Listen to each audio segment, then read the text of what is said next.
Hi everyone. It's been a long time now since I addressed anything that has to do with creationism, and I just found something that it's a picture that I found on Facebook quite a while ago, and I just found it in my download folder because I figured when I found it, I figured I was going to do something with it.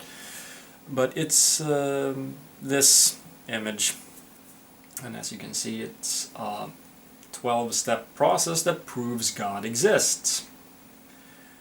Now, like I said, it's been a long time since I addressed anything like this. I've sort of been caught up with spirit science. But anyway, I'm gonna have a go at this one. 1. Truth about reality is knowable. Okay, that depends on what we mean by knowable. But anyway, I would say that this is not much of a premise, it's more of an axiom. I would interpret it as it is possible to acquire accurate information about the real world, and in that case we can remove the premise without affecting the argument. So let's scratch that one.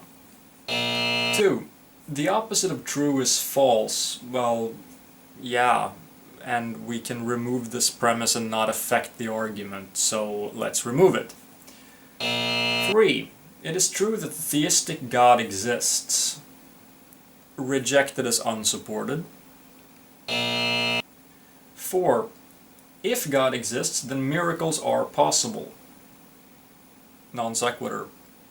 It does not follow that if a God exists, miracles are possible.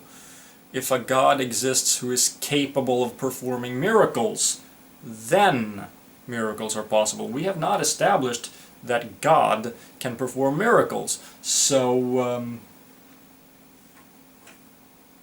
rejected as unsupported. Unless you can actually demonstrate that God can perform miracles, then I have to reject it as unsupported. 5. Miracles can be used to confirm a message from God. Well, even if a God exists and can perform miracles, it doesn't follow that God is the only thing that can perform miracles, so rejected. 6. The New Testament is historically reliable. Rejected, obviously. 7. The New Testament says Jesus claimed to be God. Okay, fine, I'm gonna have to grant this one because he kinda does. Not explicitly, but you can interpret some things he said as that he's God. He never explicitly says he's God, but the premise isn't that he explicitly claimed to be God. So, okay, fine. 8. Jesus' claim to be God was miraculously confirmed by... Okay, so we're assuming 7, but yeah, I granted you that one. So 8. His fulfillment of many prophecies about himself. There were no prophecies about him. There were prophecies about the Messiah. B. His sinless and miraculous life. Jesus violated several commandments. For one, he worked on the Sabbath. That's one that immediately comes to mind. So he did not live a sinless life. C.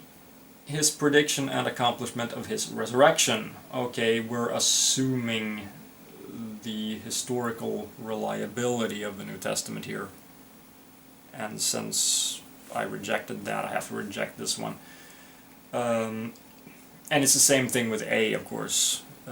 We don't know that he fulfilled those prophecies unless we first accept the historical reliability of the New Testament, which we haven't. So 8 is, of course, rejected. 9.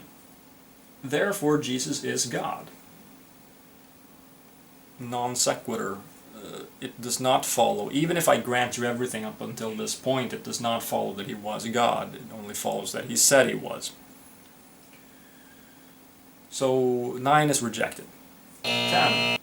Whatever Jesus, who is God, teaches is true. Okay, even if Jesus is God, it does not follow that whatever he teaches is true. Rejected. 11. 11. Jesus taught that the Bible is the absolute Word of God. Really? I'm pretty sure the Bible was written after Jesus allegedly died, so this one is rejected as false, not just unsupported, but false. 12. Therefore it is true that the Bible is the Word of God, and anything opposed to it is false. I just thought it was fun to show that this argument is utterly stupid.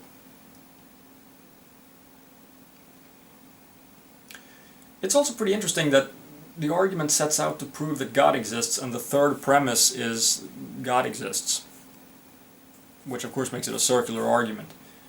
Well, at least it's an intellectual step up from Poning Jordan. See ya.